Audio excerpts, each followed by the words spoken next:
merubah penelitiannya, ya, tetapi dia mencoba kembali kemudian mendapatkan temuan baru. Kalau seorang peneliti berdua meneliti satu objek yang sama, menurut saya salah. Nah, ini sekarang barang kemudian jadinya pecah kongsi. Ya tadi berarti dulu barangnya itu juga dasarnya kenapa, saya nggak tahu.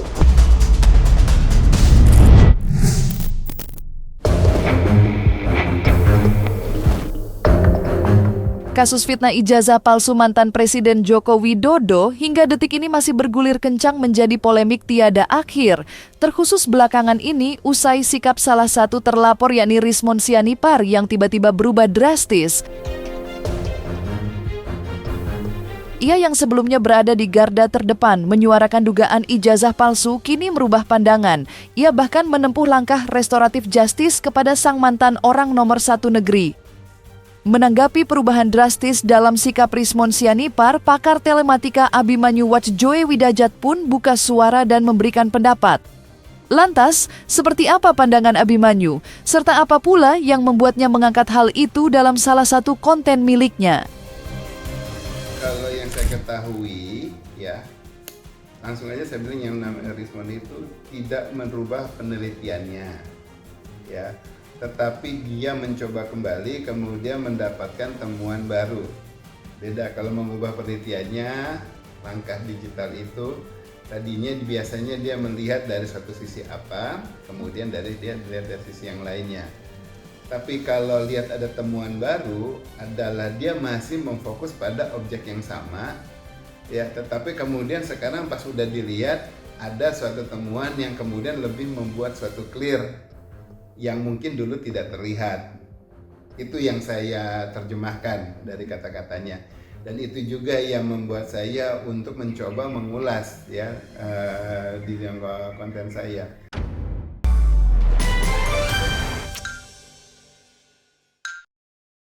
Kenapa saya mencoba mengulas? Karena apapun apabila hal tersebut adalah suatu temuan baru itu rentang waktunya itu bisa pendek bisa panjang, ya. Jadi kalau ini udah lama dulu, selama ini misalnya kan sudah setahun lebih, ya, selama ini nggak ketemu, tapi dicoba apa enggak nih, selama ini ketemu dicoba apa enggak. Nah, udah nggak ketemu, akhirnya setelah setahun lewat, hampir setahun lewat lah dari April ke April gitu, ya, udah lewat, ya. Setelah udah 1 tahun lewat, baru ketemu yang selama ini tidak ketemu. Padahal dalam rentang tersebut udah melakukan penuduhan, rentang tersebut udah sampai bikin buku, udah merasa yakin, udah bahkan berani lebih baik mati kalau daripada mundur, lain sebagainya. Berarti hal itu sebetulnya sesuatu yang dianggap sebagai temuan, yaitu yang sebatas emboss dan watermark. Kalau baru ketemunya setelah 1 tahun, sebetulnya menurut saya sebagai seorang peneliti, hal itu sudah ketemu dari awal-awal. Bahkan dalam seminggu 2 minggu awal hal tersebut harusnya udah ketemu.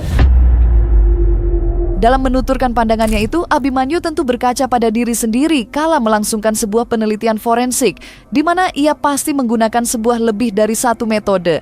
Bahkan bila menggunakan metode yang sama, Abimanyu tetap menempuh cara yang berbeda. Hal itu didasari sifat data digital yang terkadang mengikuti tiap kali ada perubahan dalam penelitian. Histogram equalization, gamma correction, brightness, kontras, kontrol, begitulah beberapa contoh yang disebutkan oleh Abimanyu. Ia menambahkan adjustment seringkali menampilkan sesuatu yang sebelumnya tidak muncul. Hal itu kenapa sekarang terjadi koreksi dan kemudian akhirnya membuat seakan dalam tanda kutip dia sadar, kemudian keluar dari kubu yang selama ini menuduh bahwa itu palsu, dia kemudian keluar, dia kembali, nah jadinya bukan kembali lah, jadi dia sadar. Nah, ini hal apa nih yang membuat itu, ya, atau kesalahan analisa apa yang membuat akhirnya dia bergeser jadi beda pikiran sekarang? Itu jadi pertanyaan, tetapi pertanyaan tersebut kan, maksud saya pertanyakan kenapa hal itu tidak terjadi di awal, tapi saya tidak bertanya kenapa sekarang keluar, enggak gitu loh. Kenapa, maksudnya kok temuan itu kenapa baru terjadi sekarang? Harusnya temuan itu udah ada dulu. Kalau udah ada dulu, kenapa baru sekarang? Misalnya dulu sebenarnya udah tahu ternyata ada temuan tersebut, tapi kemudian disimpan dulu deh, nggak ditongolin, kan bisa juga kayak gitu. Lebih lanjut, sorotan tajam Abimanyu Watch Joy Widajat juga tertuju pada pelaksanaan penelitian yang dilakukan oleh Rismon Sianipar sebelum berpindah haluan. Lantaran dalam penelitian tersebut terdapat lebih dari satu pihak yang meneliti objek yang sama. Mereka menempuh jalan yang sama hingga menggelar konferensi pers hasil penelitian bersama-sama. Padahal, menurut Abimanyu, setiap peneliti patutnya memiliki sudut pandang dan analisa yang berbeda-beda. Kalau seorang peneliti berdua meneliti satu objek yang sama, menurut saya salah besar. Salah besar pakai bangetnya 17 kali deh. Banget. Karena seorang peneliti punya keyakinan, punya metode sendiri, punya keyakinan karena dia mau mengungkapkan sesuatu yang dia lihat. Ya, tetapi saat peneliti bekerja sama untuk meneliti suatu data, nah kalau sampai udah bekerja sama, ini berarti udah ada pesanan. Logika saya ya, udah ada pesanan. Oke, kamu berdua tolong periksa. Ya, nanti berdua periksa hasilnya kira-kira rangkumannya seperti apa. Nah, berdua periksa berarti berdua periksa.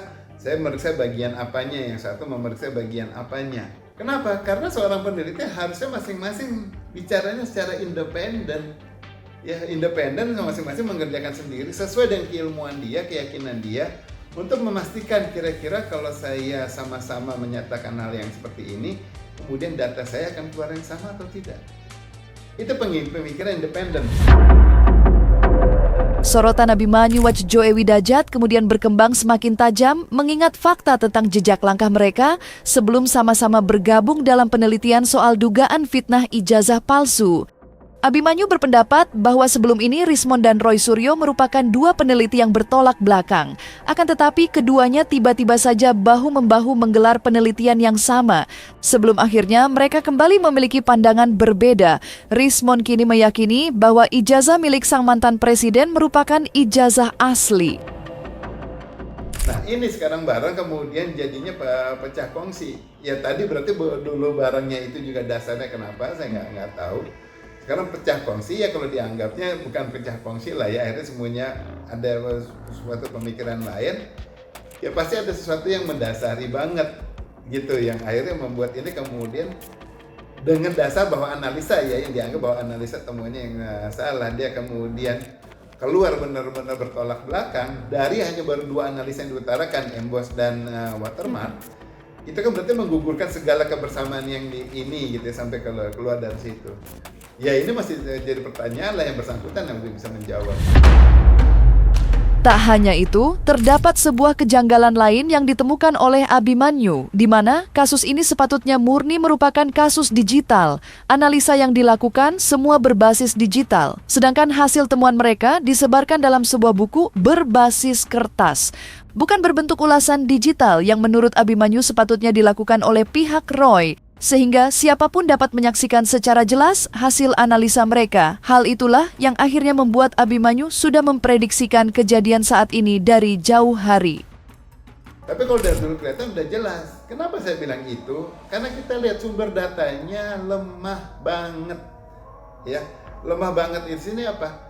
Dian Sandi yang pertama kali sharing konten itu, dia bilang dia sharing ini dia dapat dari temannya, bukan dia memfoto sendiri jasanya. Dia dapat dari temannya.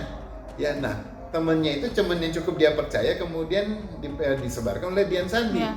Dian sendiri tidak tahu apakah temannya sendiri yang langsung memfoto konten ijazahnya, apa lembar ijazahnya, ataukah temannya juga dapat dari temannya yang lain dan lain lagi. Jadi yang temennya berikan kepada Dian Sandi itu mungkin secara biar pergaulan aja kayaknya keren, biar kayaknya sumbernya ini A1 nih, gua loh yang ngefoto, padahal bukan. Hal itu harusnya juga kelihatan, ini udah lemah, ngapain mau diulas. Kalau saya sih ada yang kirim yang kayak gitu digital, jangankan sekedar di ranah publik kayak X gitu ya, ada yang japri kirim banget ini tolong diulas, nggak mau. Saya nggak pernah mau mengulas hanya yang kayak gini, apalagi ini tolong ulas, setelah diulas yang ngajuinnya itu santai-santai aja, malah yang setelah mengulas ini yang sibuk berkoar-koar kemudian jualan kemana-mana. Wah, saya menemukan sesuatu yang seru nih, ada yang satu yang fake. Yang dia temukan itu bukti digital, bukan bukti kertas, bukti digital. Dan kemudian analisanya pakai ELA, ya, Error Level Analysis, atau orang bilang ELA sekarang gitu. Terlepas dari pandangan Abimanyu, langkah restoratif justice kini telah ditempuh oleh Rismon Sianipar, sedangkan proses hukum bagi peneliti yang lain terus berjalan hingga saat ini. Hal itu pula yang melahirkan spekulasi jika Rismon Sianipar akan dihadirkan oleh tim kuasa hukum Jokowi sebagai saksi pelapor dalam persidangan. Mengingat temuan baru sang peneliti menunjukkan bahwa ijazah yang dipegang Jokowi merupakan asli. Selain itu, ada pula yang menduga-duga Abimanyu akan ikut dihadirkan sebagai saksi. Menanggapi itu, Abimanyu pun memberikan 2 syarat berbentuk pertanyaan. Ya saya kan di sini kalau umpamanya jadi diminta nanti memberikan keterangan ahli, pertama pertanyaan saya adalah saya bisa nggak mendapatkan suatu media digitalnya yang dari situ, yang sama yang dianalisa sama mereka, satu. Yang kedua, saya dapat nggak waktu yang cukup untuk menganalisa. Nggak mau toto besok dibilang, "Mbak, masuknya ke sidang pengadilan, kemudian mana hari ini datanya." Saya nggak analisa, ngapain? Karena lidah ini nggak main-main, keterangan ahli dan menjadi berikan saksi. Saksi itu ngelihat, yang ngelihat ahli, ya saya harus memeriksa. Toolsnya harus saya pakai, dan tools itu bisa macam-macam. Pasti kita pengen ekspresinya. Mengedepankan estetika. Jelas tadi mendengarkan. Yang kedua, saya menganalisa dengan caranya yang saya sendiri. Ya, pakai metode saya untuk bisa memberikan temuan. Jadi ini seseorang mendapatkan suatu temuan yang kalau temuannya ternyata salah, nanti dikoreksi sama ahli, yang malu. Kalau ternyata dia tidak menemukan sesuatu, tapi yang menemukan juga malah ahlinya, juga dia bisa menemukan sesuatu yang tidak ditemui, dia juga malu. Gitu.